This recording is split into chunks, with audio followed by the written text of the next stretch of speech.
저는 박경철입니다. 고향은 익산이고요. 귀농귀촌 정업시 기술조 팀장 맡은 지가 5년 됐습니다. 저는 현재 2019년 올해 정업 방문회에서 많이 홍보를 하는데 이 마스크 때문에 아주 배렸습니다. 관광 배렸고 불치하 제가 대학을 역사학과 나왔어요. 사학과 나와가지고 제가 정읍 지역에서 역사문화연구소 연구원으로 활동하고 있는데 거기에 가면은 문 앞에 가면 불치하문 써있습니다. 한글로 써놓으니까 이거 뜻이 같아 보이죠? 불치하문 문자를 물을 문자로 쓰고 들을 문자로 쓰는데 그냥 이쪽으로 써요. 근데 이게 이제 귀자잖아요. 귀 여기도 귀자가 붙어 있고요. 귀 그러니까 사람이 이 귀로 듣고 감사스러워서 이게 이제 치욕 할 때 치욕 귀로 듣고 마음이 불편한 것을 치자라고 하잖아요. 그래서 부끄러워하지 않는다. 듣고 하자는 아랫사람라고 못난 사람. 그래서 귀농할 때 반드시 이것을 명심을 해야 할 것 같아요. 불치함은. 그래서 그 나눠드린 팜플렛을 보면 뒤에 머리 하얀해가지고 구화바 농장 있습니다. 구화바 농장 그분이 한 1년에 한 3천만 원 정도 이제 소일거리에서 구화바를 벌고 있는데 그분이 중견 회사에 총무과장이 있어요.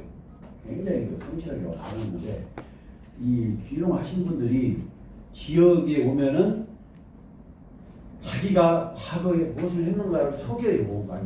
그래서 동네 사람들 좀 무시하는 경우도 있고 사람도 일어나고 막 그렇습니다. 불치하면 시골에 가면 일단은 내가 다 나보다 다 훌륭한 사람이다. 농사에 대해서는 나보다 훌륭한 사람이다라고 생각을 해야지. 내가 과거에 삼성전자 부장했는데 그런 생각을 갖고 배우기 시작하면은 안 되겠죠? 예. 역기능을 하게 됩니다. 스트레스 받아가지고 기능구청 정읍시청 정책을 되겠습니다. 정읍은 노령산맥으로 전라남북도를 나눕니다. 전라남북도가 노령산맥으로 나눠져 있고요. 이제 내장산 국립공원이 있어요. 그리고 지역이 서부 쪽으로는 거의 한 평야가 김제 지평선 같이 평야가 엄청나게 높습니다. 그리고 옥정호라고 해서 구절초 축제 있는 곳, 거기가 댐이 엄청 섬진강 댐이 있는데 거기서 물을 섬진강으로 흘러가는 물을 댐을 막아서 동진강으로 흘러가게 만들어서 이 평야지에 적시고 있는데 물하면 말 그대로 정자가 우물정자예요. 그래서 정읍은 물 걱정 안 했습니다. 그렇게 가물어도 물 걱정이 없어요. 참 지형적으로 우물정자가 들어있는 지명이 없어요. 정읍은 그렇게 물을 줬습니다. 그리고 이제 호남고속도로, 호남선, 고속열차 등등이 다 여기를 통과하기 때문에 교통이 굉장히 편리합니다. 어떤 분들은 인근의 순창, 이임실 쪽은 귀농을 하면 1,000만 원을 주네, 3천만 원을 주네 와서 그렇게 비교를 해요. 저희들은 그리 가십시오 하고 얘기를 합니다. 서울에서 정읍까지 KTX 타고 오면 1시간 20분 내지 30분이면 옵니다. 영산서 30분, 서초에서. 그런데 정읍에서 와서 다시 수차까지 가는데 1시간 걸려요. 거기하고 비교하면 안 되겠죠. 정읍은 그렇게 지원을 많이 하진 않습니다. 조건이. 벼농사, 과수, 축산 안 할 수 못 하는 게 없어요. 그래서 정읍은 귀농하기가 상당히 좋다 이렇게 말씀드렸습니다. 그리고 정읍의 브랜드는 단풍미입니다. 내장산 단풍. 그래서 이제 단풍미, 쌀, 수박 등등이 붙어 있으면은 정읍 시청에서 이 브랜드를 줬다 이렇게 생각하시면 되겠습니다. 그리고 요즘에 관심 품목은 어차피 귀농해가지고 돈 100마디 사서 할 수는 없고요. 3억 받아가지고 할 수 있겠습니까? 그래서 이제 적은 땅에 최대한 수입을 올릴 수 있는 것. 하우스도 구입을 해야 되겠죠. 하우스를 해서 토마토, 배추 이거 다 갈고 이제 축산 정읍이 경주하고 거의 1번, 2번 갑니다. 1번, 2번 가요. 그래서 조금 그 축산 냄새는 많이 나요. 정읍이. 그래서 깔끔한 도시가 아닙니다. 깔끔한 게 공기 좋고 그렇지는 않습니다. 이제 여기 보면 버섯이 있어요. 버섯이 한때 인기가 좋았었는데 한 2만 원까지 갔어요. 키로당. 지금은 이게 너무 많이 생산이 돼가지고 2,000원, 한 3,000원 갑니다. 최하 6,000원 정도는 가야 예, 수입이 나는데 지금 너무 많이 퍼져가지고 이 버섯은 원작품은 아닙니다. 제가. 경업의 구경자, 구경 9개 경치를 경자 시체 경자 대장간 옥정호 구절초 유명하죠. 10월달에 항상 축제하고 또 이 동학이 경읍에서 시작됐어요. 고국에서 조병각. 뭐야? 조병각. 네, 조병각이 그 손녀가 조기숙이, 네, 조기숙이 뜻을 치다가 나중에 이게 발견돼가지고 나중에 그 국회의원도 했죠. 조씨. 여기는 무성서원이라고 유네스코 작년에 등록이 됐습니다. 예. 유일하게 이 무성서원이 대원군, 흥선대원군의 서원 철폐 때 유일하게 호남지방에 살아남았어요. 살아남았고 이제 학교 다닐 때 다 배웠잖아요. 백제가 정우사 유일하게 한국시대 때 가서 살아남았고요. 여기는 이제 피양정은 이게 경복궁으로 보면은 경회로, 네, 경회로입니다. 경복궁, 그리고 이제 복부. 여기는 백정교사. 그래서 우리나라 3대 일제시대 항일 의사 중에 한 명입니다. 이봉창, 문봉길, 백정기. 효창공원에 붙여 있어요. 가면 묘가 3개 있어요. 4개 있어요. 4개. 묘가 4개 있는데 하나는 가묘입니다. 서울시 사시는 분들 혹시 효창공원 가면 묘가 3개 있어요. 문봉길, 이봉창, 백정기. 하나는 가묘.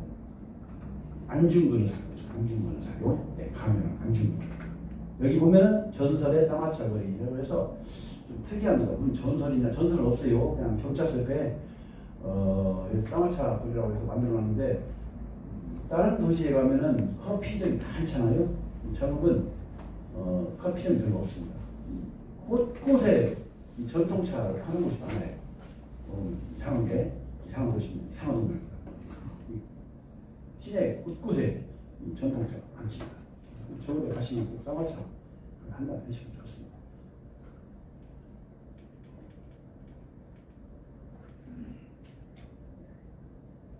도시민 농수민 지원 사업은 실천 가능한 계획을 수립해서 이렇게 됩니다. 그리고 2020년 정읍시청의 교육청 관련 예산은 약 32억 정도 됩니다.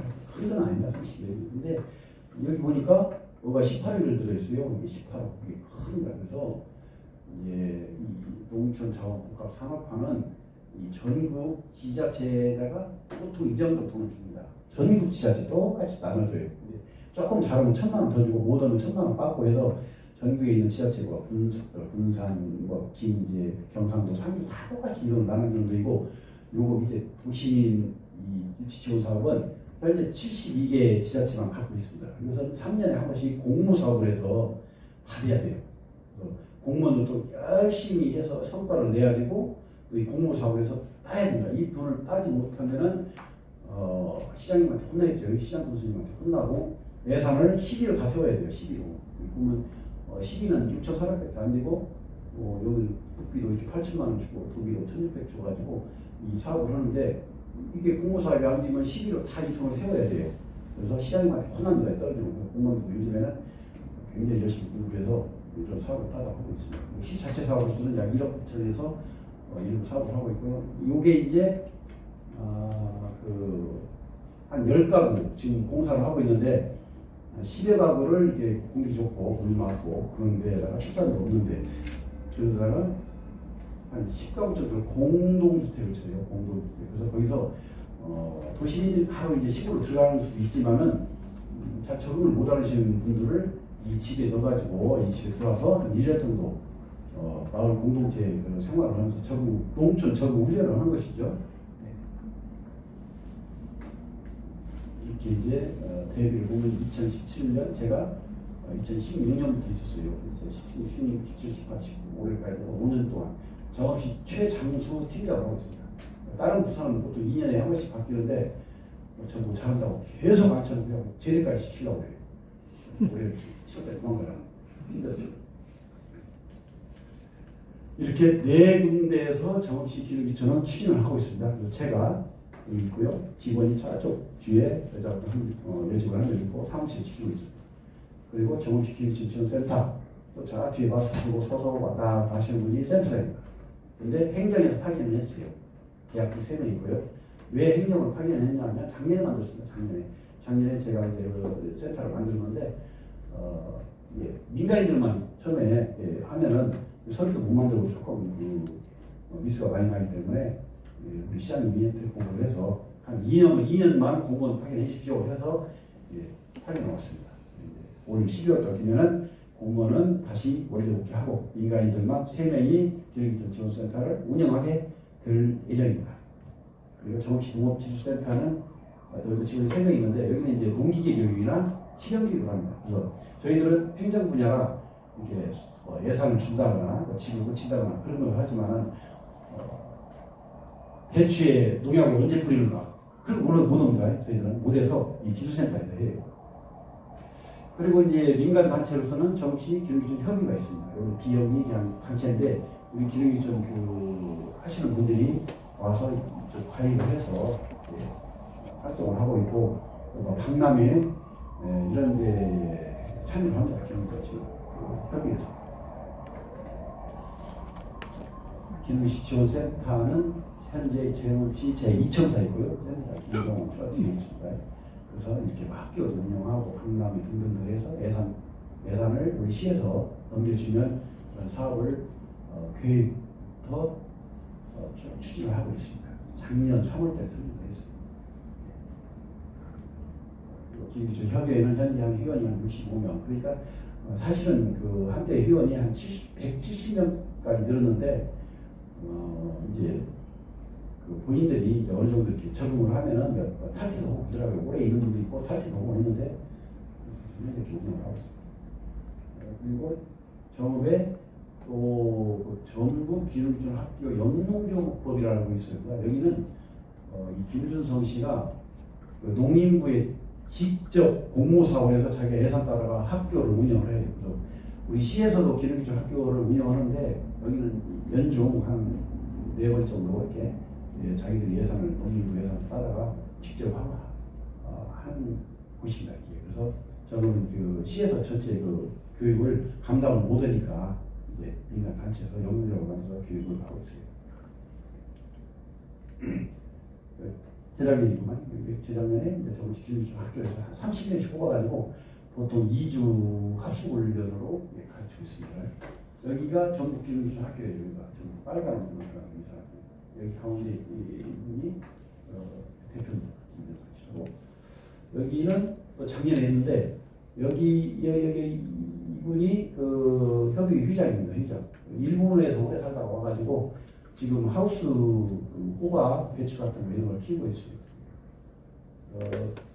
이분이 지금 의장입니다. 시의장이고 이분은 좀 시장님, 문진섭 시장님인데 이렇게 시장님과 의장이 굉장히 관심이 많아요. 그래서 학교 운영할 때 와서 특강도 하고 있습니다. 실습하는 모습이고요. 시장 가면 보이다고. 이분이 그 팜플렛에가 나와 있을 겁니다. 한영석 씨라고 수원에서 살다가 왔는데 우리나라에서 누룩을 하면은 좀 톱에 들어있을 거예요.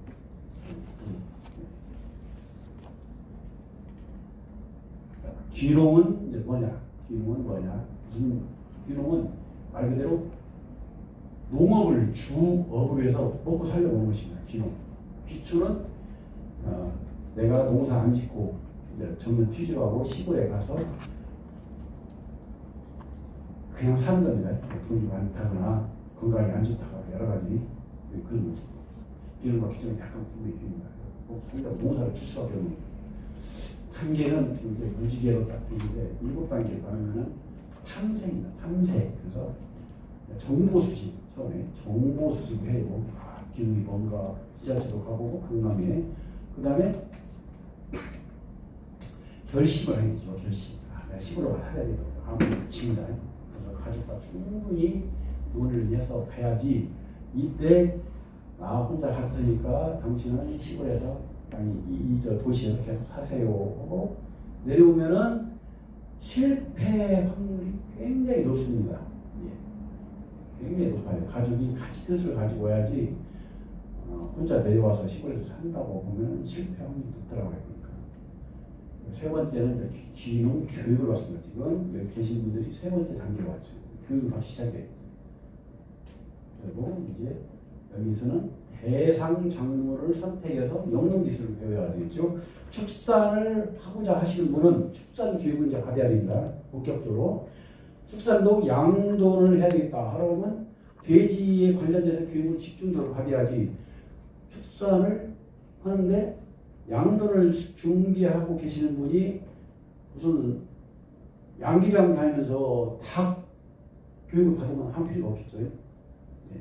교육시간 100시간 이상 해서 자금을 받으려고 교육은 받을 수 있겠지만은 자기한테는 큰 도움이 안 됩니다. 그래서 하우스 하시려고 계획하신 분은 하우스 교육을 집중 받아야 되고 수박 하시는 분은 수박 기술 교육을 받아야 돼요. 필요 없는 교육을 열심히 받아야 한 필요 없습니다. 그리고 이제 정착지 물색 앞에 계신 맨 앞에 계신 분은 경상도라고 하시는데 저도 교육을 받았길래 개인적으로 물어봤더니 전직으로 오시다고 하더라고요. 그래서 정착지 물색을 해야 돼요. 이게 굉장히 중요합니다. 참외 그 길거리에서 팔고 다니죠. 참외 많이 봤죠. 참외가 어디서 많이 나오나요? 성주. 네, 성주가 많이 나와요. 성주가 85% 나옵니다. 우리나라 참외가. 그 옆 동네 김천에서 약 13%가 나와요. 12%, 13%가 나와요. 나머지 2, 3%를 나머지 전국에서 생산하는 게 2, 3%밖에 안 됩니다. 그래서 참외를 하시려고 하시는 분은 성주 쪽으로 가야 돼요. 성주. 자, 참외 하시는 분이 제주도 가면은 폭망합니다. 해볼 수가 없어요. 네. 아무것도 없습니다. 그걸 참외를 교육할 수 있는 농촌 지도소 직원도 없고 품종도 못 구하고 또 참외에 맞는 그런 포터나 이런 것도 안 팔아요. 그리고 팔 데도 없고 여기 제주 참외라고 싣고 다니다가 사가는 사람 한 명도 없어요. 참외를 하려면 성주로 갑니다. 그래서 정착지 물색을 이제 그 자기 품목에 맞게 해야 됩니다. 그래서 우리 정읍은 축산을 하시는 분들은 오면 좋습니다. 예, 축산이 광범위하게 발달했는데, 근데 그 옆 동네 고창으로 가시면 거기는 뭐 유네스코 생물권 뭐 보호구역으로 지정이 많이 돼 있어요. 그래서 축사 칠 수가 없습니다. 예, 지정 줄 수가 없고 또 기존에 있는 축사에 들어가서 축사를 지어야 그게 민원이 안 생기지. 축사 하나도 없는 동네 옆에 가서 축사 진다고 하면 대박이 일어나버려요. 할 수가 없습니다. 그래서 정착지가 굉장히 중요합니다. 정착지가 마음에 굳혔다면 이제 그 동네에 가서 그 지자체에 가서 집도 구입하고 농지도 사야 되겠죠. 그리고 거기에 들어가면은 농농 계획을 정확하게 만들어서 해야 됩니다. 이 도시에서 직장 생활은 20일 남기면 20일이 되면 내가 봉급을 받는다 하고 알고 있어요. 그래서 전기요금 얼마나 오고 수도요금 얼마나 오고 자동차 기름값은 얼마 되고 이게 계산이 되는데 이 농촌에서의 가계부는 이게 아주 이게 어렵습니다. 그래서 봄에 돈이 안 나와요. 봄에 돈이 안 나와요. 그래서 농협에 가서 마이너스 통장만 해서 뺐습니다. 뺐어요. 그리고 가을에 생산이 되고 그러면은 그때 그래서 이제 그 가계부를 쓰는데 3천만 원을 가을에 내가 수박농사 쳐서 여름에 3천만 원을 벌 걸로 생각을 하고 투자를 1,000만 원만 해야지 2천만 원 투자해서 태풍 불고 비가 좀 와서 잠겼다. 그러면 딱 망해버리죠. 딱 망해버리면 이제 마이너스 통장 뺀 놈까지 못 받고 먹고 사는 게 난리가 납니다. 시골에서는 가계부를 아주 잘 써야 돼요. 도시보다 훨씬 어렵습니다. 경제가. 귀농에 상업 및 주택 구입 자금은 전국이 똑같아요. 융자 사업이요. 농림부에서 융자 사업을 하고 있는데 농어촌 내 지역에서 즉 도시 지역에서 이런 말이에요. 도시 지역에서 농업위의 산업 분야에서 1년 이상 계속해서 있어야 된다 그렇습니다. 그러니까 서울의 종로구에 살다 하더라도 맞아요. 농어촌 내 지역에서 서울 종로구에 살다. 근데 농업이 산업 분야에서 그랬어요. 종로에서 뭐 교사를 한다거나 자영업을 한다거나 그래야지 주소가 종로에 있는데 이분은 남양주에 땅이 만평이 있었다. 농업인입니다. 농업인이에요. 그래서 시골로 전국으로 오더라도 농업인의 창업장을 못 받습니다. 예, 못 받아요. 이제 2년 내에 만들어지는 건 상관이 없습니다. 2년 내에 만들어지는 상관인데 한 5년 전부터 예, 계속해서 농정을 만들고 하신 분들은 농업인이 아닙니다. 기존에 계속 농업이 산업 분야가 안 있었잖아요. 그래서 안 됩니다. 그 직업이 없는 사람들은 어떻게 합니까? 상관없어요. 네, 농지연구가 2년 이상 만들어져 있으면 농업인으로 돼서 이 창업자 못 받습니다. 못 받아요. 그리고 이제 이 19년 7월 1일에 개정된 농촌의 주민등록이 1년 이상 유지되고 있는 그러니까 시골에 계속 살았는데 나는 시골에 살았지 농사는 관련이 없었다 라고 하면은 개촌 기능이라고 해서 자금을 줍니다. 근데 이제 시골에 계속 살았기 때문에 주택자금은 문제가 안 되지만은 이게 무슨 말이냐면 시골에 살면서 자영업을 하시는 분들이 있어요. 시골에 몇 단위에서 식당하고 하시는 이분들은 농정부가 없애야 된다. 농정부 만들어 놓고 자영업을 하면은 농업입니다. 시골에 하시는 분들 이게 이제 제촌 기능이라고 해서 작년에 법 개정을 했습니다. 그래서 그리고 창업 계획서를 내는 19세, 65세인데 보통 지자체에서 1년에 2번만 공모를 해서 받습니다. 공철 연초에 한 번 오고 7월달 정도에서 그때 공고를 합니다. 지자체 각 시군에서 공고를 했는데 내가 시골로 온 지가 5년 이게 4년 11개월 됐어요. 봄에. 근데 그때 교육을 안 받아서 창업자가 신청을 못하고 가을에 7월달에 공고를 하는데 이때 내야 되겠다 하면은 5년 한 3개월 되겠죠? 이거 신청 못합니다. 여기 보시면 귀농 창업자고 작성을 기준을 했어요. 그래서 19세 5년이 지나면 안 돼요. 여기 5년이 경과해서 안 되고 또 나이도 65세가 넘어가 버리면 안 돼요. 나이가 65세, 만 65세 넘어가면 안 돼요. 그래서 방법은 또 하나 있어요. 이제 내가 65세고 부인이 63세다. 그럼 세대주를 바꿔서 전입을 해야 됩니다. 반드시 세대주를 모든 것은 세대주로 다 되어 있습니다. 세대주가 중요합니다. 그리고 기능 관련 교육은 100시간 이상을 답해야 되는데 6개월 이상을 영농종사했다. 그 시골로 이사 와서 한 6개월간 자기 카드 가지고 다니면서 농협에 가서 비료도 사고 농약도 사고 내가 농장 만들고 이렇게 관리기도 한데 사가지고 다닌 기록이 다 있으면은 되는데 어떤 분들은 자기 아버지 거 갖다가 내가 농사졌다 이렇게 우기고 있어요. 그건 해당 없습니다. 자기가 실제 영농을 했다는 증빙서를 가지고 와야 돼요. 6개월 이상. 그리고 이제 농고 출신들 이렇게 40세 이상 되시는 분들은 옛날에 대학을 많이 못 갔기 때문에 농고만 나오고 되고 젊은 층에서는 대학교 농대 관련 대학교를 나오면 기회를 면제를 받습니다. 그리고 이제 지원 사업 그 사이버 교육이 있어요. 사이버 교육은 인력 개발은 인력 포털이라고 농림부 인력 포털에 들어가서 사이버 교육을 받으면 40시간은 인정을 해줍니다. 근데 2분의 1밖에 안 돼요. 그러니까 100시간 받아도 40시간. 60시간 받으면 60시간 자기가 사이버 교육 받으면 30시간만 인정을 해요. 80시간 이상을 받아서 40시간 받고. 그러니까 이 어떤 분들은 100시간 받으라니까 100시간 달랑 받고 옵니다. 선정할 때 30명이 30억을 창업자고 신청을 했는데 농림부에서 전국 지자체에 배분을 하다 보니까 정읍에 10억만 내려왔어요. 그러면은 우리가 점수로 선병을 하기 때문에 1등에서 이제 10등까지만 가겠죠.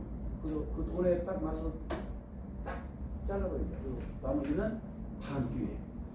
그래서 점수를 많이 받기 위해서 이 교육을 많이 받으면 250시까지 받으면 한 8점인가 그 점수가 나오고 100시간 받으면 기본밖에 안 나옵니다. 기본 점수. 가장 낮은 점수. 그래서 교육도 많이 받고 또 가족이 좀 많이 유리하고 또 기존에 와서 시골에 와서 기존에 땅이라도 조금 사서 한 300평이라도 사서 준비하시는 분들이 점수가 많이 나옵니다. 준비 사전에 해주시고 그냥 어느 날 갑자기 목만 혼자 내려와서 교육 100시간 받으라니까 받고 상업자금 신청하면 떨어질 확률이 완전히 붙습니다. 준비를 잘 하셔야 되고. 그리고 이제 경종 그러니까 갈경자 땅에서 농사 짓는 걸 다 경종이라고 축산이고 가공시설도 있고 가공시설은 그러면 나는 공장 안 쳐서 남들이 진 농산물을 갖다 가공만 해야 되겠다. 안 됩니다. 이 시설 안 해줘요. 본인이 생산을 해야 된다. 본인이 생산해야 된다. 나는 공장만 해야 된다. 제조업은 안 해준다. 그리고 세대당 상업자금 3억, 주택은 7,500까지 지원을 융자를 받고 5년 같이 신청하는데 5년 동안에는 이자만 되는데 2%짜리 이자만 됩니다. 그리고 현재 농협 같은데 그 이율이 3.8% 정도 이렇게 좀 가는데 그 나머지 1.8% 이게 2%가 넘는 것은 정부에서 2차 보전에 와서 이자를 차액을 보전해 줍니다. 이게 그래서 2%짜리로 쓸 수가 있어요. 근데 이 우습게 볼 일이 아닙니다. 자, 3억 7,500을 다 받았을 때 이자가 처음에 5년간은 이자만 되기 때문에 문제가 없어요. 6년 차 되는 순간 1년에 갚을 돈이 3,000 2%. 한 3천만 원, 3,600만 원, 3,600만 원. 그래서 감당이 안 돼요. 잘 판단하셔야 돼요. 그리고 이 융자금을 그 사용 절차는 이제 신청인을 운명인이 신청하고 쭉 자금 내려와서 사업을 하고 하는데 중요한 것이 1년에 연초하고 7월 달에 공고를 지자체에서 다 내기 때문에 그때 잘 봐야 돼요.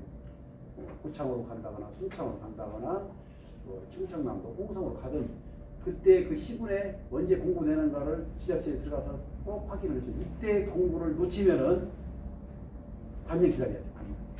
반년 기다려야 돼. 그때 공고에 딱 해야 돼요. 아무 때나 신청하는 게 아니고.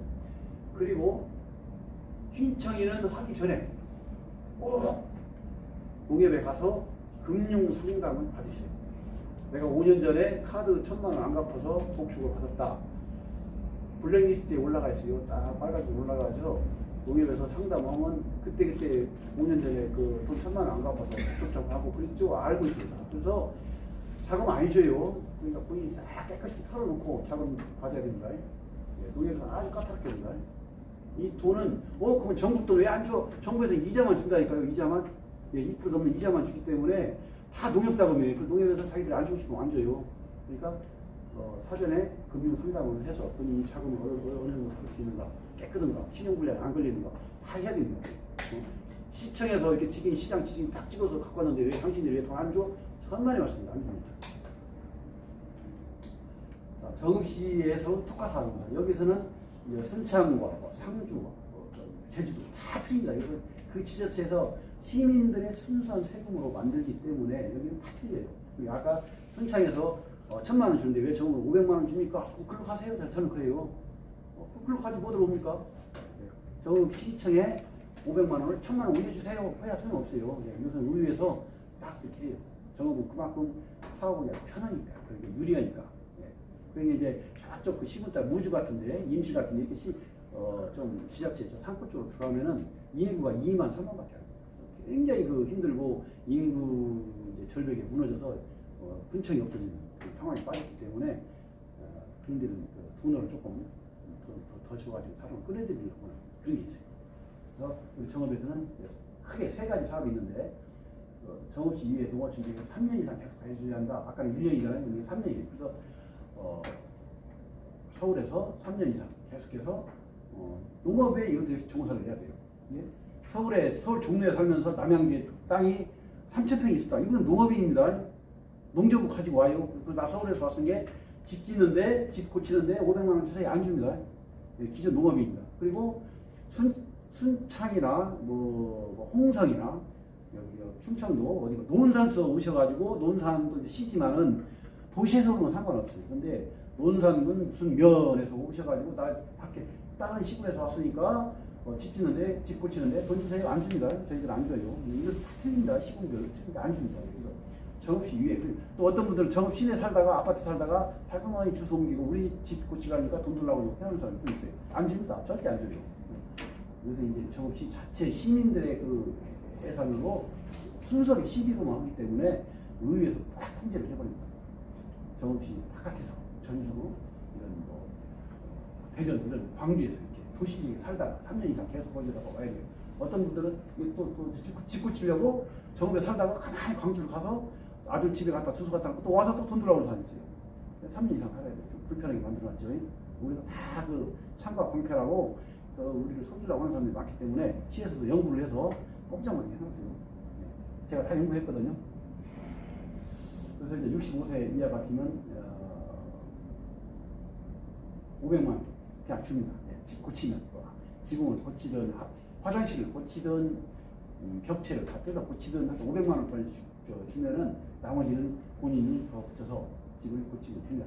어떤 분들이 이제 전입을 또 5년 이상, 어떤 분들이 자기 집 한참 살다가 한 5년, 6년 차 사는데 집이 좀 낡으니까 나 기름했으니까 돈 주세요. 안 줍니다. 5년 지나버리면 간단해요. 아주 그냥.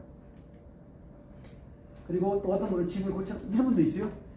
집을 500만 원 준다니까 1000만 원 주고 큰 집을 사서 500만 원 자기 여행 받아가지고 자기는 500만 원 합쳐가지고 2000만 원 주고 이게 1000만 원짜리 집을 사서 1000만 원 들여가지고 500만 원 들여서 500만 원 타다가 집을 고쳐가지고 집을 팔아먹고 나갔어요. 조금 살다가 목이 뜯기고 나 못 살겠다 가만히 나가버렸어요. 우리가 1년에 계속 그 실태조사를 하거든요. 주소도 확인하고. 그래서 광주로 이사 왔길래 재작년에 왜 이사 갔냐 보니까 살기가 지금 더욱해서 못 살겠다고. 동네 사람들 마음도 안 먹고 이사 갔다. 회수. 돈을 안 낸다고 그래요? 안 내? 보증은 횡령죄로 고발까지 걸리고 규정을 딱 적용을 해버린다. 보증은 횡령. 그래서 최하 이 보증을 받으면 이게 전국적으로 거의 맞을 겁니다. 전국적으로 전국 보증을 받으면 최하 5년은 살아야 돼요. 집 팔아먹고 나가든 어찌든 참고 살아야 돼요. 그렇지 않으면 그 돈 받은 돈 다시 토하고 나가야 돼요. 그래서 2017년부터 제가 19년도까지 총 17세대에 한 8,500만 원 지원했어요. 올해 지금 10세대에 5천만 원인데 한 4집 정도 지금 쳤어요. 4집 정도. 잘 안 오더라고요. 그 다음에 또 영농정착사업은 역시 그 자격은 똑같고 농기계, 정원재산, 비닐하우 이런 설치가 할 수 있도록 조금 더 여기는 500만 원을 그냥 주는 게 아니고 자기 자본을 50% 해야 돼요. 자기 자본을. 그래서 1000만 원짜리 사업을 하려면 시에서 500을 주고 자기 돈 500만 원을 주고 그런데 또 어떤 분들이 이런 분이 있어요. 600만 원짜리 하우스를 짓는데 500만 원 주세요. 600만 원짜리면 300만 원밖에 안 주는 거예요. 50%니까 300밖에 안 주고. 또 어떤 분들은 올해 300만 원 받고 자기 돈 300만 원 내서 하우스를 짓고 또 다음에 와서 작년에 받은 놈이 200만 원 주세요. 나 저 혼자 살고 지하로 되겠습니다. 안 줍니다. 기회는 딱 한 번이에요. 그분이 알아서 해야 돼요.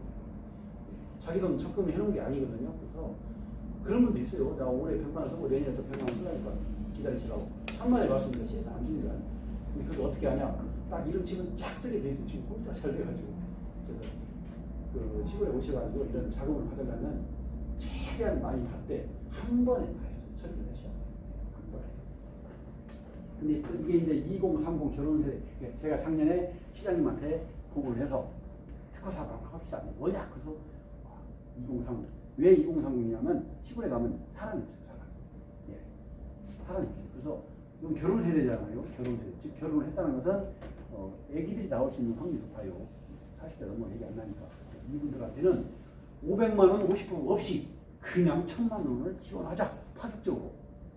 굉장히 좋죠. 네. 좋잖아요. 39세까지 1000만 원 받는다니까요. 하우스도 짓고 여기 관리기도 사고 저우도 사고 다 할 수 있어요. 네. 조금 40대 이전에 귀농하려면 하셔야 돼요. 40대 넘어서는 500만 원 주고 자기도 없이 500만 원. 그렇잖아요. 근데 지금 올해 15년가에 8천만 원 세웠는데 다 썼어요. 500만 원 남았습니다. 그래서 추경, 그 가을에 추경 때 지금 예산 확보해서 가을에 오시는 분들 지원하려고 하고 있습니다. 세 번째, 주택자금 융자 시행에서 설계를 줍니다. 그러니까 이것은 도시에서 그 융자금 받는 거 7,500까지 받는 거 그것을 받아서 집을 질 때, 주택을 질 때 200만 원까지 설계를 줍니다. 설계. 이것도 50%를 하게 됐어요. 50%. 설계비 50%에서 설계비가 300 나왔다. 그럼 150만 원 주고 500만 원 나오면 200만 원 주고 그렇습니다. 근데 공장집 하는 것은 설계비 안 주고 주택만. 일단 시골에 보면 가장 심각한 것이 주택이거든요. 주택. 살아야 집이 없기 때문에 이때 설계를 줍니다.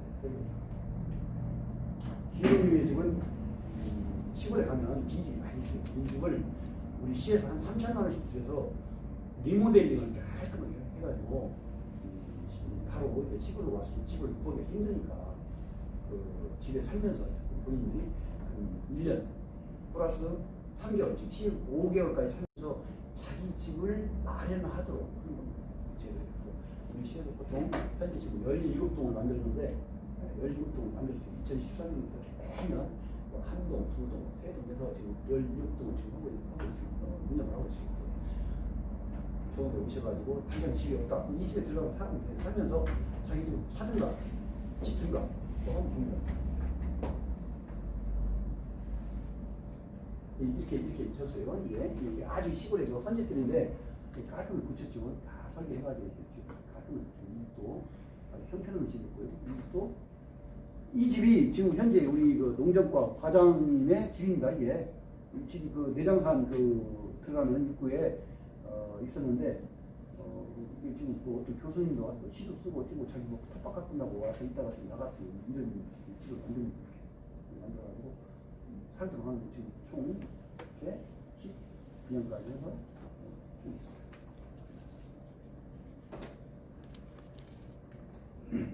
기름비촌 학교는 얼마 전에 6월달에 우리 정업시에서 보름 동안 30명 교육을 했어요.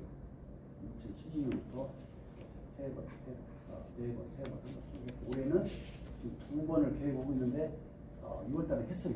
해가지고 30명 수료를 했고 10월달에 같이 30명을 선발을 해서 교육을 할 예정입니다. 혹시 이 교육 한번 받으실 분들은 기억을 했다가 교육센터에 저 뒤에 있는데 미리 메모를 해놨다가 주시면은 전국에 이 교육을 참석할 수가 있습니다. 그리고 우리가 이 교육을 이제 한 3천만 원 보조를 해줘요. 본인들은 큰 돈 안 들어갑니다. 큰 돈 안 들어가고 한 20만 원 정도, 15만 원, 20만 원 정도 자부담해서 교육을 받습니다.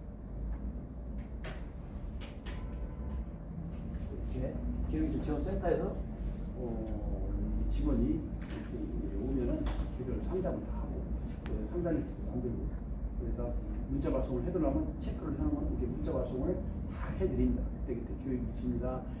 상담 우리 기흥 학교 교육이 있으니까 참석하세요. 또 공고를 냈습니다. 융자 사업을 시에서 공고를 냈으니까 참고하세요. 보면 이렇게 문자가 다 가요. 상담하시면 이 상담을 직접도 할 수 있고 전화로도 상담을 다 합니다.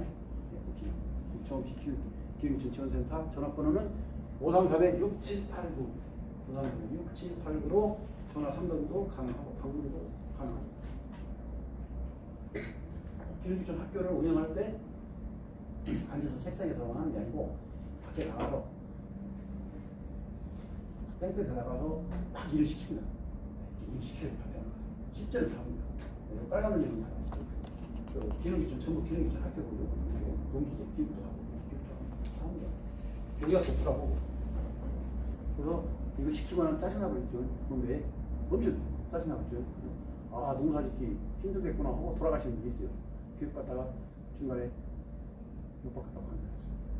빨리 생각을 하셔야 돼요. 박남이 저희들이 이제 H센터에서도 오고 저 고양시 프레스에서도 박남이 강의합니다. 최근에 지금 마스크 때문에 교육을 박남이 못 오더라고요. 우리가 7월달에 박남이가 한 번 있어요. 저 박남이 혹시 그때 정읍시 성공기능 박람회가 원래 국민일보에서 개최하는 것인데 3월달에 항상 하거든요. 3월달에 하는데 올해는 7월 10, 11, 12, 3일간 합니다. 박람.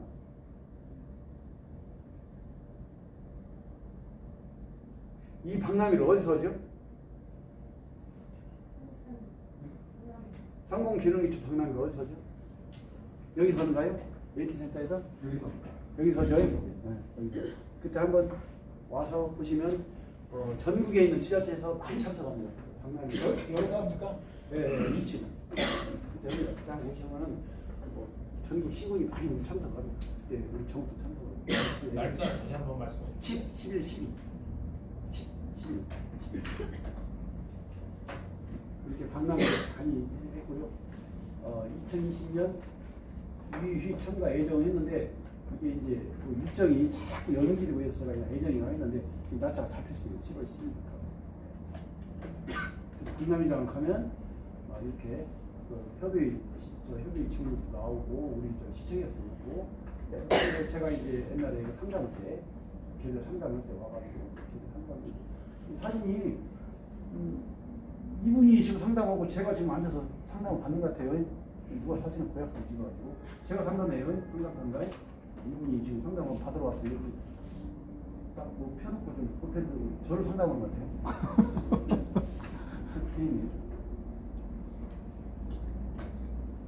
이제 언론도 이렇게 나오는데 이게 여기는 보통 이제 기사와 언론이고 요거를 보시면은 저희들이 전라북도 성공 전북 도민일보에 1년에 한 두세 차례 정도 이렇게 해서 특집을 내줘요. 도민일보 그런 거 있어요.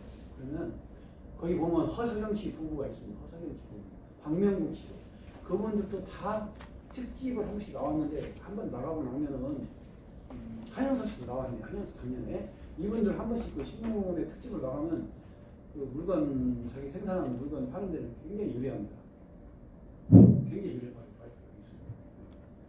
굉장히 유리합니다. 그래서 서울에 오셔가지고 기획에 적극적으로 참여하시고 성공을 하시면 특집을 저희들이 꼭 마련을 해서 원로사에 됩니다. 이게 이제 막막한 첫걸음 어떻게 하지 못해서 특집을 내주니까 혹시 저거 성공하시면 꼭 신문을 내도록 하시면 자, 도시민 기농상담 홍보. 아까 그 첫 장에 제가 도시민 이 사업은 전국의 지자체들이 공모 사업을 한다고 했어요. 3년에 한 번씩.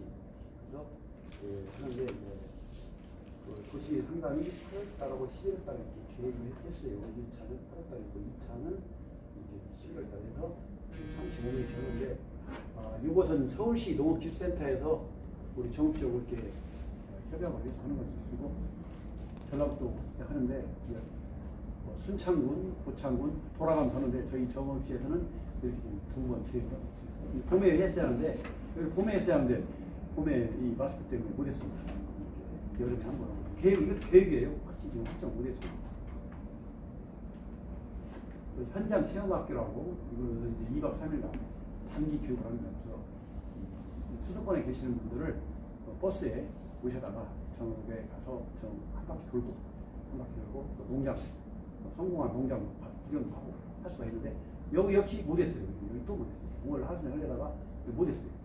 계속 뭐 안 되니까 위험하니까 못하고 이게 어떻게 필요한가 모르겠습니다. 일단 그냥 계획해서 5월을 하려다가 못했어요. 가을에 할 수 있을까? 지금 이제 정읍시 여기는 이제 참여형 주민융합 프로그램.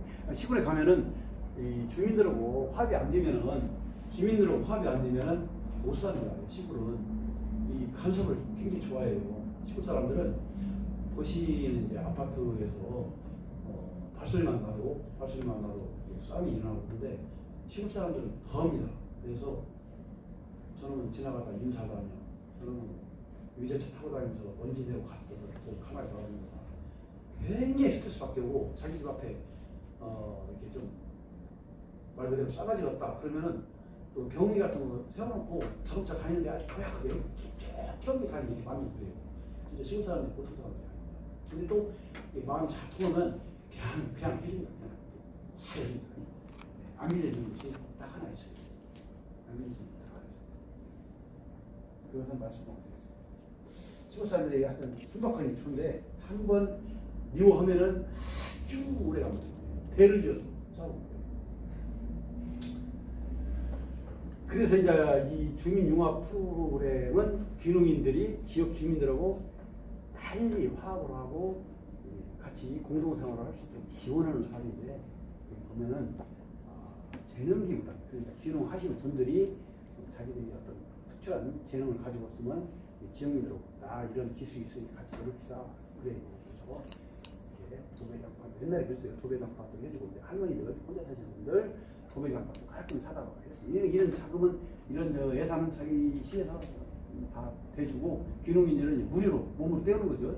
이런 사업을 여러 가지 했어요. 그림을 한번 보시면 이렇게 옛날 회장이 회장이 직접 깨끗하잖아요. 깨끗하게 도배하고 등도 새로 LED로 갖다 붙여주고 오늘 그리고 이제 여기는 뭐 이제 서해도 여기는 요가 또 하시는 분이 와서 요가 가르치고 이분은 이제 자칫 카메라맨이라고 해서 양재수 씨라고 하는데 이분은 이제 카메라 좀 좋은 걸 가지고 다니면서 자기가 내가 카메라 기술도 좋고 또 카메라도 최고급을 가지고 있으니까 나는 할머니 농경 사진 찍으러 다녀야 되겠다. 그래서 200만 원 줬더니 열심히 사진 찍어서 다 그 액자에 드렸어요. 여기 다 오래 살더라고요. 농경 사진 찍어서 전부 다 오래 살았어. 그러니까 이렇게 또 그림을 잘 그리시는 분이 와서 나는 마을에다가 벽화를 한번 그려봐야 되겠다. 내가 솔거의 자손이다 하고 그려봐라. 돈 줬더니 페인트 싹 찍고 자기 그림을 그렸는데 제가 하루 종일 하루 종일 서서 쳐다봤더니 새가 한 마리도 안 나더라고요. 그림 3세 한 마리 안 나더라고요. 자기는 엄청나게 그림 잘 그린다고 그림 잘 그렸어요. 재능기입니다. 또 멘토. 이 멘토는 이제 배 저기 과수 하우스 등등 위해서 배 그 멘토를 뽑아요. 그러면 귀농하신 분이 동네에 가서 나는 하우스를 해야 되겠다. 시설하고 딸기를 해야 되겠다. 그러면 날마다 기술센터가 물어볼 수도 없고 책으로 공부해야 되는데 이 멘토를 하면 전화 거죠. 지금 딸기에 무슨 약을 줘야 됩니까? 영양제 줘야 됩니다. 근데 또 진딧물이 딸기에 많이 생기는데 이거 먹는 딸기에다가 농약을 막 주어도 됩니까? 안 되겠죠? 그러면 딸기 하우스 내에다가 한 10m 간격으로 보리를 심어요. 보리. 네. 생 보리를 심으면 진딧물이 전부 다 보리로 들어갑니다. 보리로. 네. 그런 이제 멘토를 받아야 돼요. 기술적으로. 그리고 비닐하우스 안에는 꼭 딸기 할 때는 꼭 벌통을 갖다 놔요. 이 벌이 꽃가루를 해주기 때문에. 그래서 벌을 안 넣고 하우스를 하면 딸기 모양이 형편없어요. 찌그러지고 해서 상품이 안 나옵니다. 사람이 기술이다. 이런 기술을 선배들한테 지도를 받을 수 있는 것이 멘토제인데요. 그리고 또 갈등에서 멘토라고 있습니다. 갈등에서 멘토를 또 하는데 이 포함해서 7명을 뽑아서 교육도 하고 애들이 이분들이 이제 멘토를 해줍니다. 이 갈등에서가 얼마나 중요하냐면 그 재작년인가 그 경상도 공항가 어딘가에서 총기 사고 나왔죠. 총기 사고 많이 들었죠.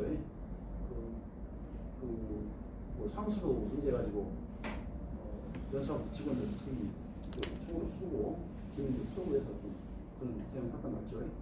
그리고 작년인가 신문에는 안 났는데 거제도에서 살인 사건이 났어요. 2명이 죽었어요. 이게 뭔 사건이냐면 거제도 어촌에서 살던 분이 도시로 갔다가 60대 정년 퇴직하고 돈 좀 벌고 해서 거제 섬에 들어가서 언덕배기 바다 잘 보이는 언덕 위에 동네에서 좀 떨구고 집을 짓고 살아야 되겠다 해서 거기다 집을 지려고 하다 보니까 내리고 차로 다니고 먼지도 나고 동네에 아무튼 다녔던 거 봐요. 동네 이장님들하고 다 얘기해서 그렇게 끌고 잘했으면 사고 안 났는데 이분이 내 집 짓고 내가 길을 다니는데 네가 뭐냐 하는 식으로 싸움이 붙었어요. 하루가 이틀가 계속해서 마을에서는 간섭을 하고 지키는 그 귀농이는 내가 짓고 내가 사다가 외국 뿌리는 네가 자면서 그렇게 한다고 하다가 갑자기 와서 칼을 들고 왔어요. 칼을 들고 내려와서 그 자리에서 2명을 푹 해버렸어요. 죽었어요. 본인은 어떻게 됐겠어요? 또 좋은 집을 짓고 거기서 편안하게 노후를 보내려다가 국립대학 갔죠. 국립대학 가서 꽃밥 먹고 앉았어요. 죽을 때까지. 이렇게 되면 안 되겠죠. 주민들하고 갈등이 일어나면 큰 사고가 납니다. 하찮은 문제를. 그래서 이 갈등에서 멘토라는 것은 무슨 문제가 발생을 하면은 혼자 해결하려고 하지 말고 이 기능기준지원센터에 신고를 하셔야 돼요. 내가 이 동네 사람하고 발생된 무슨 일이 안 통한다고 혼자 해결하지 마시고 또 경찰서 가서 신고하지 마시고 그러면 이제 못 사니까 지원센터에서 오면은 지원센터 직원들이 가서 이제 그 지역 사람들이 이거 다 아니까 가서 막갈래나 먹든가 해서 화해를 시킵니다. 그때 화해가 안 되면은 오래 갑니다. 대를 이어서 가요. 대를 이어서 사수까지 가요.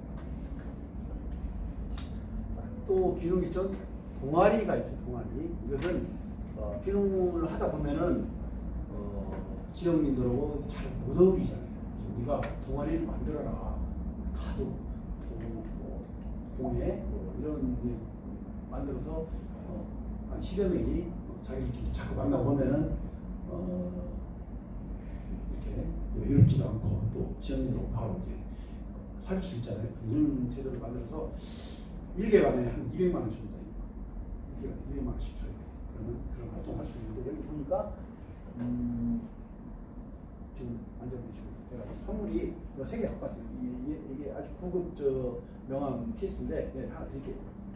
여기 좀 이상한 것이 하나 있어요. 여기 볼치는 농구. 이게 뭔가요? 네? 이거 한번 마시시면 돼요. 최고급 우리 기능이 좀 명함 하나 드리겠습니다. 네? 골프 치는 거예요? 골프요? 골프 치지. 태국 가서 많이 쳤어요. 아니요. 골프 맞습니다. 네. 네. 처음에 골프 동아리를 만들었더니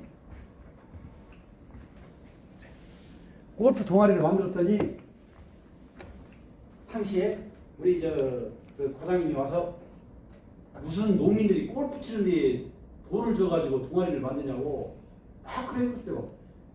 아니 농민들은 골프 못 치니까? 근데 이거 안 돼. 기능기준 협의회에다 연락을 했어요.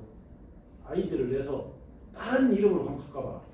이게 골프하면 되겠냐? 안 해준다는데. 그랬더니 한 3일 있다가 왔어요. 연락이 와가지고. 볼 치는 농구예요. 볼 치는 농구. 편법을 해서 줬는데 사실은 농민이라고 골프 못 치라는 법도 없고 해서 했습니다. 그래서 한 10명이 이제 필드에 나가서 하는 게 아니고 그 골프 연습장 가서 이제 폰만 잡았지. 폰만. 한 20만 원씩입니다. 20만 원이고 폰 잡는 거 그것만 했던 것 같아요. 그래서 이제 전라도에 소문이 났어요. 소문. 그래서 왜 그냥 자꾸 이제 그 타시면서도 이런 돈이 좀 어느 정도 세워놓으면 써야 되는데 맨 하는 것만 하니까 정읍에서는 어떤가 봤던가 봐요. 그래서 골프런에 타시면서 다 골프를 이제 골프 모임을 만들었는데 정읍에서는 왜 우리는 아니지라고 타시고 싶은 이게 이제 좀 시끄러졌어요. 이거 시에서 말이야 골프 모임도 갖다 보조를 줬다고. 한 1년간 해보고 나서 이렇게 사고방식이 이렇게 안 깨가지고 이게 지금 공무원들이 원래 좀 구수적인데 그래서 도에서 골프는 앞으로 하지 말라고 그 골프 모임을 한 번 했다 그랬어. 근데 이게 사실 좋은 모임이잖아요. 이게 뭔 요즘에 골프가 뭐 박셀이나 이게 저 세계적인 그 선수들도 다 한국에서 나오는데 아니 농민들은 골프 치지 말라는 게 어디가 있어? 그 골프 필드 가서 20만 원 1인당 20만 원밖에 안 되는데 그걸 줬다고 보조금 줬다고 뭐라고 하는데 제가 좀 뺐다는 일을 잘하는데 한번 만들어봤었어요. 골프입니다, 골프. 근데 이런 아이디어를 내서 지원을 하면 감사부서나 또 윗사람들도 이걸 긍정적으로 봐야 하는데 좀 한번 고수들 모임은 아니고 여기 보니까 이게 활동이 있습니다. 그래서 공예도 있고 여기 보니까 분재하고 있어요. 분재 이게 작년에 했습니다. 이분이 정읍시청 그 국장으로 졸업을 했어요. 한 3년 전에 졸업을 했는데 이분 분재를 저고 했어요. 제가 분재 한 20년 했고 이분이 한 18년 했어요. 딱 좋습니다. 열심히 가서 들고 와서 이렇게 정성을 가해서 강의를 열변을 토합니다. 재밌어가지고 이런 거라도 안 하면 퇴직하고 뭐 누가 봐주면 안 돼? 뭐 국장이 공무원도 퇴직하면 참 갈 데 없다고 스스로해요. 저야 한타하는 양봉을 준비했으니까 오늘 퇴직해도 괜찮았지만은 좀 그렇습니다. 퇴직하고 여기도 보니까 또 무슨 만드네요. 뭔가 많이 만들고 그림 좀 만들어가지고 그렇다고요. 뭐 만들고 공예하는 거 같아요. 공예하고 오늘 이제 SNS 배우는 주인공 톡해서 SNS 이제 동아리 만들어서 하는 거. 이걸 해야 자기 물건을 팔겠죠. 잘 해야. 물건 생산만 하면 농산물 생산만 하면 모른다. 많이 비싸게 팔아야 돼. 좋게. 여기 이제 사진하는 이제 또 양재수 씨 나오네요. 부부간에 우리가 사진하네. 풍경사에서 카메라 갖고 다니면서 이렇게 사진 찍는 거 가르쳐가지고 이런 동아리 활동을 했습니다. 기흥기천 마을 환영회는 뭐냐? 마을에 어느 마을에 신흥마을이라는 데 이사를 갔어요. 갔는데 아무도 몰라요. 어렸을 때 이제 그 이사를 가서 여기야 옛날 내 고향이 있는 데가 그럴 정도만 되고 아무도 모릅니다. 그러면 주민들하고 화합이 안 돼요. 그리고 시골에 가면 보통 다 나이가 50대 이상 돼서 집집마다 찾아다니면서 인사도 하고 해야 되고 이장님하고 잘 살게 하는 게 잘 안 됩니다. 그래서 우리 행정이가 곰곰이 생각해서 가서 이장님한테 잘 구해가지고 마을 환영회를 해주십시오. 신고를 해요. 나 기회를 했으니까. 그러면은 마을 이장님이 자네가 무슨 환영을 우리가 주민들이 자네를 환영할 리가 하는데 자네가 알아서 서서 그래버려요. 사이가 안 좋고. 이제 이장님 동네 사람들 잘 지내면은 우리 행정에 신고를 합니다. 마을 환영회 같으니까 보조금 주세요. 그렇게 와요. 오늘 저희들이 딱 심사를 해가지고 진짜 기능이니까 해서 카드를 줍니다. 법인 카드를 주면은 그럼 가지고 50만 원까지 쓸 수가 있어요. 돼지고기를 사다가 수박을 사다가 떡을 사다가 그 상관없어요. 그래서 50만 원까지 쓸 수가 있습니다. 50만 원 마을에. 근데 이것도 작년까지 30만 원이었어요. 30만 원 줬더니 마을 환영회가 아니죠. 그러니까 짜장면 먹으면 되는데 주민들하고 짜장면 한 그릇 먹으면 돼서 제가 도청에다가 합력하게 했어요. 그래서 짜장면 먹으라고 30만 원까지 하면 안 되겠다. 한도를 정하니까 그래서 50만 원 합시다. 50만 원. 대폭 늘려가지고 50만 원까지 해버렸어요. 어떤 동네는 가구가 20가구, 어떤 동네는 좀 마을이 좀 커서 한 40명 되면 왜 50만 원 똑같이 주냐? 그럼 사람 씌워가지고 머리에서 씌워가지고 돈 주겠습니까? 50만 원 다 짜주십니다. 그래서 이렇게 마을 환영이 그러니까 겨울에는 추니까 방에서 여름에는 더우니까 밖에서 또 이렇게 마을 휴관에서 할 수 있고 또 여기는 이분이 여기 가운데 이 멜빵 이분이 북한 사람이에요. 북한에서 와가지고 이분이 지금 한백 통일재단이라고 해서 한백 통일재단 인터넷 보시면 한백 통일재단 이 사람이 이자이시고 이분이 이제 북한 사람들 조금 연대해서 기도 하다 보니까 왔더라고요. 그래서 환영이 너무 있습니다.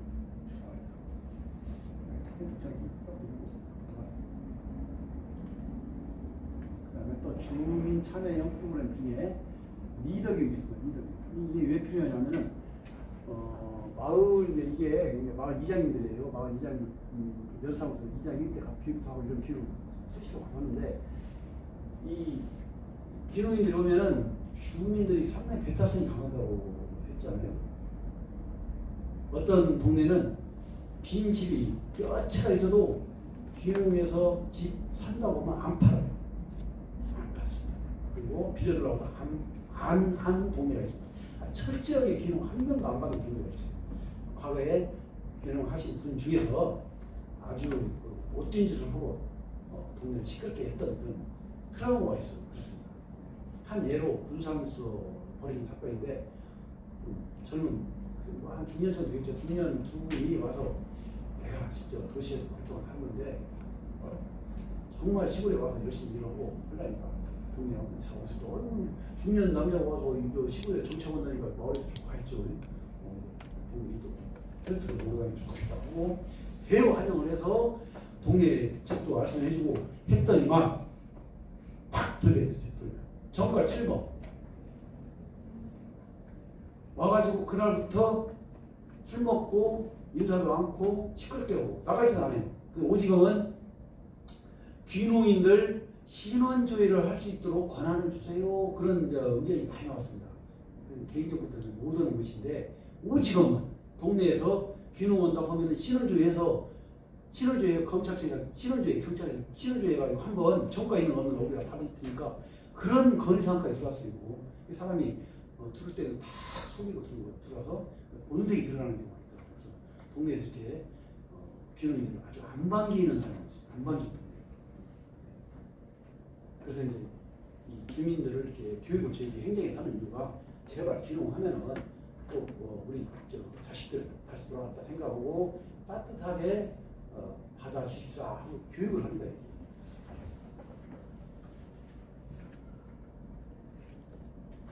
저를 보면은 좀 특이한 게 있습니다. 이게 제가 한 5년 동안 있으면서 일반적인 사업을 했는데 세 가지 사업을 제가 크게 했어요. 아까 그 기능적 지원 센터를 작년에 만들었다고 했죠. 그래서 농림부 승인까지 받아서 정식 그 단체로 등록을 해서 하는 경우가 있습니다. 그 전에는 이제 협의 민간 단체를 했는데 정식으로 만들었습니다. 그 사업을 하는데 작년에 한 6개월 걸렸습니다. 센터 직원들 3명 뽑아서 인건비로 지원하고 조치를 했고 또 공무원도 확인하고 그거 한 건이고 여기 보면은 이런 사업을 했어요. 제가 한국도로공사 전북지사에서 전북지사에서 그 테임 테임이라는 RC 부분이 여기가 테임 이쪽 바로 옆에가 테임은 그 RC인데 여기가 그 옛날 호남 고속도로 그 건설하면서 건설자재 쌓았더니 땅이거든요. 한 3,000평 정도. 이 땅이 풀도 나고 그냥 안 좋은 땅이 있어요. 자갈도 많고 건설자재 쌓았어요. 이 땅을 협약을 했습니다. 제가 어떻게 찾아가지고 이 땅을 1년에 60만 원 주고 1년에 60만 원 도로공사에다가 했더니 도로공사에서도 이런 이 사회적 가치 사업이라고 해서 이걸 자기도 또 좋아한다고 그래서 한번 해봅시다. 그래서 시장님하고 협약을 하고 이 땅을 1년에 60만 원씩 공짜죠. 거의 30평을 공짜로 했습니다. 그래서 저희들이 예산을 1억을 세웠어요. 12. 의회에서 세워주시오. 의원들 가서 또 협조를 해가지고 1억만 예산 세워주세요. 그래서 이렇게 대형 비닐하우스 2중 비닐하우스 2동을 쳤습니다. 이게 한 50평 정도 되는 500평 정도 되죠.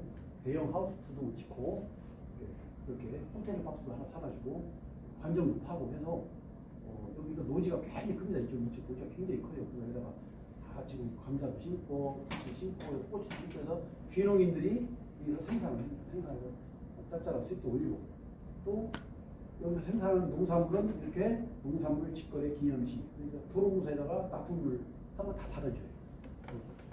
귀농 단체가 회비만 걷어가지고 하다 보니까 회비 걷어서 전임하고 끝나버리고 이렇게 자립형 기념민족 단체를 제가 육성을 하는데 아주 심하게 기르었어요. 굉장히 힘들게 저는 특색 있는 사업을 제가 했다. 그래서 기념민족 차릴 수 있었자 간판하게 해가지고 또 하나는 지금 체제형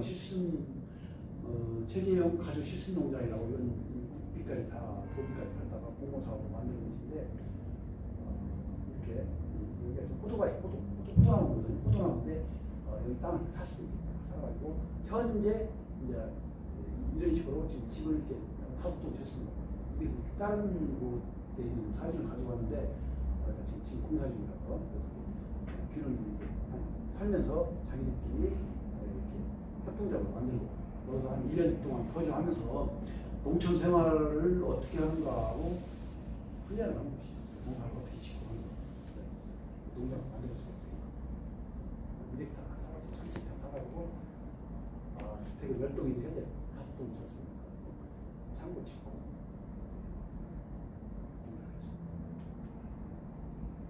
제가 5년 동안 있으면서 큰 사업을 3개 하고 이제 집을 갈 때가 됐는데 보람이 있게 제가 일을 했다고 생각하는 것이 선진지 견학도 예산을 충분히 세워서 1년에 한 2번 정도 기록이 있고 협의 단체에서 갈 수 있도록 이런 사업도 지원을 하고 있다는 걸 보여주려고 사진 하나 찍었어요. 6차 산업, 6차 산업인데요. 시에서는 우리 행정에서는 예산을 지원하고 자동차 여건 개선, 즉 집도 고쳐주고 농기계도 사주고 하지요. 그리고 이렇게 교육도 실시하고 그러면 본인은 이제 자립형 사업 지원, 아까 그 교육청 단체 자립형 사업 지원하고 그래서 6차 산업 이것도 하나 선물할게요. 끝났을게요. 6차 산업이 왜 6차 산업이라고 그럴까요? 6차 산업 요즘에 말이 많이 나옵니다. 1차 산업이 생산입니다. 생산. 2차 산업이 가공, 3차 산업이 서비스. 그 이름을 믹스 곱하기 하면은 6차 산업입니다. 더하기가 아니라 곱하기. 그래서 농민이 생산도 하고 가공도 하고 팔기도 하고 다 하라는 것입니다. 6차 산업. 사실 힘들거든요. 생산만 하는 게 힘들어 죽겠는데 뭐 팔기까지 하는